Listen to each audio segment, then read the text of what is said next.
Wow, he even said action before I know, right? he hit the button. What's going on? Professional. Right? He's a professional. This man ain't playing. I'm Cody from Big Beaver Comics. I'm Anthony. Right? And we're up here in Edmonton, Alberta, Canada. Go over to our Instagram. Check us out at Big Beaver Comics. Go to Facebook. We do live sales there. We do giveaways on Instagram and Facebook all the time. Today, we're going to do a little bit of a haul. There's a couple books I picked up just solo. My buddy opened a new comic store. I figured I'm going to go in there and I'm going to give homeboy a little bit of business. So I went through a few long boxes, just picked out a few books. Was mainly looking for things that I can mainly give away and giveaways in the future and stuff.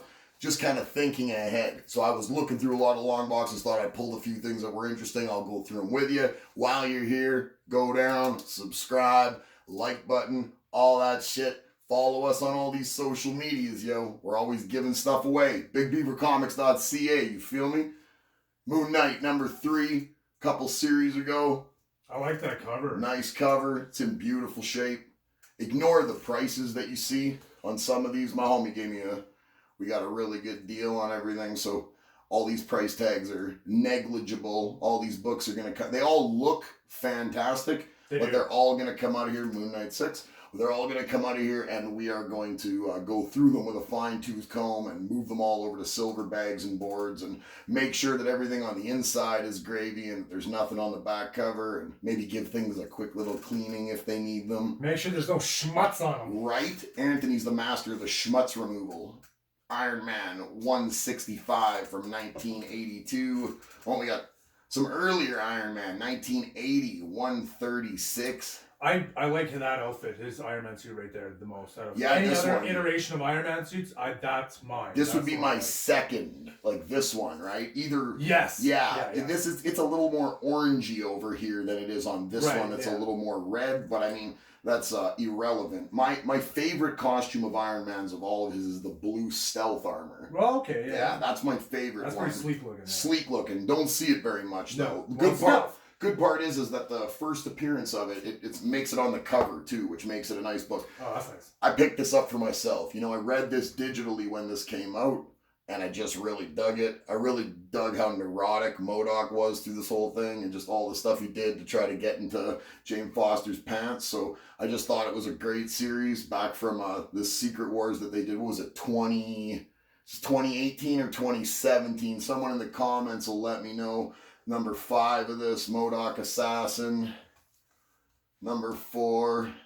If you haven't read this, it's fucking hilarious. Like, I totally recommend this. It's a great read. It really gives MODOK a whole lot of personality. Like, it's just cash. Like, it's so worth your time to go through these 5 books in this little mini-series. I've never read it myself, but I do dig the covers. And I could see how either the art might be a little cartoonish or childish, and you might think, I think that's what actually makes the cover. Or the fact that MODOK is really like a B or C tier character in the grand scheme of things. I mean, I know if people know Marvel, they know MODOK, but yeah. I mean, let's call a spade a spade. This guy isn't like popular in the mainstream. These set of books were worth it, dude. Like, when we get these out of these bags and boards, you should just give these a read. Like, fuck reselling Why this not, thing. right? Like, yeah, just chill and read this shit. Hilarious stuff. He really falls in love with this chick, dude. He would do anything for her.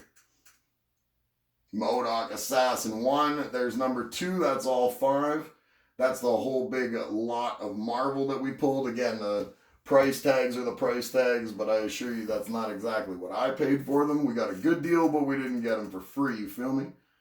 Lobo 1 of 4 from a miniseries, early 1990s. It's just an iconic cover. So is this. I mean, Lobo's a badass. This is so Iron Maiden, isn't it? Isn't that like the way Iron Maiden would have Buddy in like the thing? What's his name? The like Skelly that's always fucking in all the Iron Maiden covers and everything. Oh, Eddie. Eddie. It's Eddie. This totally is an Iron Maiden inspired cover. Like, if that's not, I don't know what is. Like, it kind of reminds me of like Silence of the Lambs, Hannibal Lecter type of thing. To me, that gives me such an Eddie from I can see that, though. I know, yeah. Batman, you're wrong. I think the rest of this pile might be Batman, to be honest with you. Just a really nice painted cover. Yeah, I don't see Batman and Joker. Batman and Joker side by side. I just thought that was not like it's the colors are subtle, but the colors that are there really establish who the prominent people are on this cover. Joker looks menacing as usual. get into some older Batman, late 80s stuff. Batman 432. It's in some pretty nice shape. Batman beating people's ass in the middle of a fire. My boy Bats, he ain't scared of fucking nothing.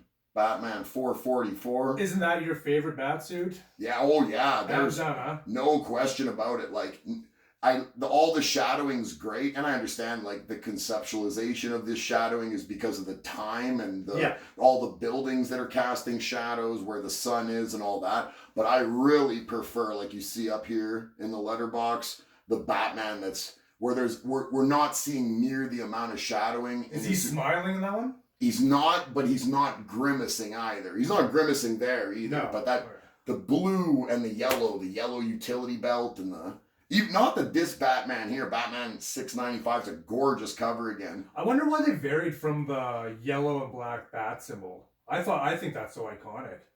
I think so too, but that's just I just think the movies did so much more for Batman in the mainstream that I think Batman sort of changed his look to adapt to the big screen, and that look became a lot darker. Right. And because of that, I think people from outside of the comic book realm gravitated to Batman even more so than the fans already were.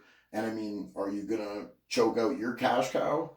Right? So are you gonna go back to a suit that, while iconic, is kind of left in the past? Or are you gonna stick with what modern fans have told you? Hey, not only do we love bats, we love the things you do with them. Like, I still think the Michael Keaton, Tim Burton suit still holds up to this day.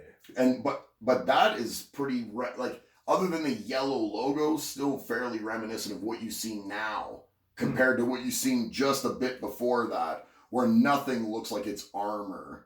Right. Everything looks like he's just wearing like a spandex. Nowadays, everything looks like armor. Everything looks like armor. Yeah. Well, the Michael Keaton suit was... Well, it was rubber, right? He only had the armor piece on the abs. Remember, he still got stuck by Catwoman. Right. But even that doesn't... That looks like he's wearing spandex, and those are just his regular old muscles, right? Yeah, so, like, that's true. It is still a bit more... As he got modernized, I think Batman became a little more...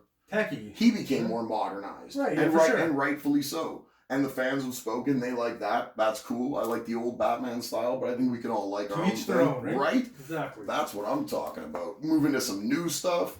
Batman 55 from a few years ago. Just a beast cover. Batman stomping a bunch of mean mummies. Right. Nightwing fighting alongside of my boy. Batman 70. Another great cover. Scarecrow, Two-Face. The Riddler. That's my favorite Batman bad guy. Doesn't get enough play. Personally, I prefer Riddler without the bowler's hat. I like him with the little short hairdo, like Jim Carrey kind of had, and all the question marks on the suit. I like all the question marks. I can deal with in green or purple. I have no problem whatever Riddler wants to do. If it's the green with the purple like accent, no problem. But the bowler hat, he looks like your cup of tea, huh? He kind of looks more like an Irish bully there than he right? Yeah, no, he's more, straight up. He's more of a turn of the century lunch money taker. We got Mr. Freeze. We were trying to figure out who the fuck this Pigman is. I know he does. He does operations. I know you guys have already gone to the bottom of the video so you can subscribe and to like and all that. But while you're down there, leave a comment and let us know who this Pigman is, because we're trying to figure this out. Moving right along, last two books. First appearance of Clown Hunter. Again, like I said, we do a lot of giveaways. I'm trying to just kind of fluff out my giveaway, my stash. And I got a few of these. The problem is they're all going to CGC. So I've got some of the Catwoman variant covers. And I mean, as Clown Hunter ages as a character, and personally, to be honest with you, I think he's going to age very well. I think he treads a very good line that could fit into the Batman universe and mythos quite seamlessly. Like, he's almost the missing piece, the guy on the good guy side that's kind of willing to finish things off and not really worry about the moral repercussions of stuff, but still fighting for good. I think he's got a lot more staying power, because I think good guys, obviously, other than bad guys, have a lot more staying power, because they can obviously be in monthly books as opposed to a bad guy who can do a mini-series occasionally, but very rarely can carry his own title year over year. So the Catwoman book, not near as sought after. The Clown Hunter variant cover with Clown Hunter in the... what do they call that look? It's like a designer look, like as if they were trying to model the clothing that they were wearing. It's something to do with a designer look. You know that Okay. Clown Hunter cover that we have with Clown Hunter standing Yeah, there? Yeah. They've done the ones with Catwoman and Batman and Joker, Yeah. everybody through that series. It's some design or something, and I can't think of the term at the moment. Again, in the comments is a beautiful place where you can come and tell Cody what he doesn't fucking know. So, Clown Hunter first appearance. I got 3 of these going to CGC and a Clown Hunter variant cover one going to CGC. Yep. This one here probably going to end up in a giveaway, and I just really like this variant cover, and I didn't have a chance to pick it up when it came out. That's cool. Right? Like that. Batman 99, Clown Hunter on the cover, sick shit. I think this guy's going to kick some real fucking ass. I think anybody who's kind of sleeping on him, you're going to find out that this was the guy. And you snooze, you lose, everything. Right. I feel like Clown Hunter has a lot to pull away still, a lot of room to run, as they might say. And while I feel like Null is a very interesting character on the other side of the aisle for Marvel, I feel like Null has had a ridiculous run, and almost as a guy who was an investor for a freaking decade plus, I've watched things and trends move, and my estimation is it got hot out of the gate, but horses that get hot out of the gate usually cool off. You know, like they don't normally win. They just go real hot early, but that doesn't necessarily mean that momentum is going to sustain. I think Null got really hot. It's just because of who he is. I think the books will sustain being valuable. I'm totally not saying the books he'll become a nothing. I just think that this is more of a slow burn for Clown Hunter. But I think long term, 30 years from now, when you look at a first appearance of, I mean, let's look at what's more recent. What are some more recent examples of first appearances that we can kind of compare a good guy to a bad guy that are 20 years old, that we can actually say like, okay, look at how this guy stabilized and the price stabilized, and somebody else, a bad guy can only show up periodically because he gets his ass kicked. At the end of the story arc, he either gets served or he takes a walk or he goes to prison or something. Yeah. So it's impossible to carry, like, where would this bad guy be reigning? When we look at Thanos books, like I don't know if you guys can see, but we got a graded first Cosmic Ghost Rider over here. When you look at that, it's somewhat understandable because Thanos is out in the middle of nowhere in the universe. Right, or Joker's only based on Earth, on Gotham City. You would ask, where's Batman? Where's Batman to come clean this fucking mess up? And if not Batman, where's Robin? Where's Nightwing? Where's Red Hood? There's so many Batwoman. Where is everybody to fix things, right? Which is why I feel like good guys, they can get themselves ingrained a little bit more than a bad guy can. A bad guy can be great, but I just don't. It's very tough to break across the Rubicon. Yeah, it's a lot easier for a hero to always take the front row. When you get on the cover of a monthly book for years at a time, you almost get over just because you're right beside Spider-Man. You're right beside Batman.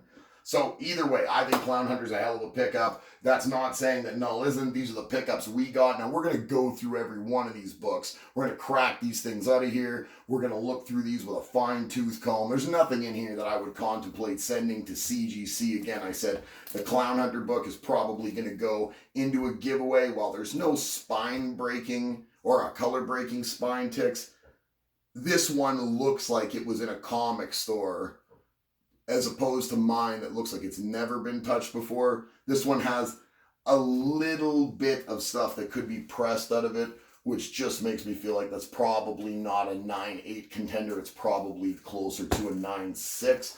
So there's nothing that's crazy, but it was a lot of stuff that was interesting. It was a good haul. We looked through a lot of books. It was nice to get out. It was nice to see Mr. J's new comic shop. If you're in Edmonton, you could go and visit him Saturdays and Sundays at the Super Flea Market, just off Airport Road over by Kingsway. You can check out my IG or something, or look it up on the Google machine, figure out what the address is. But Mr. J Comics, my boy, just opened up a new comic shop. I was looking to do a little business with him, so there's a little haul video we got. When we break these open, which we're going to do here in a minute, but off this video, I'm going to come back with another video after this. You'll probably see it next in the timeline, maybe a day or so after this, where we're going to go through a few of these books and show you just exactly how we go through a book from start to finish, to either tell you what we think that book is worth, what grade it's in, how we can represent that to our customers, or if that book would be a qualifier as a 9.6 or a 9.8, and how we would come to that conclusion, and if we would decide to then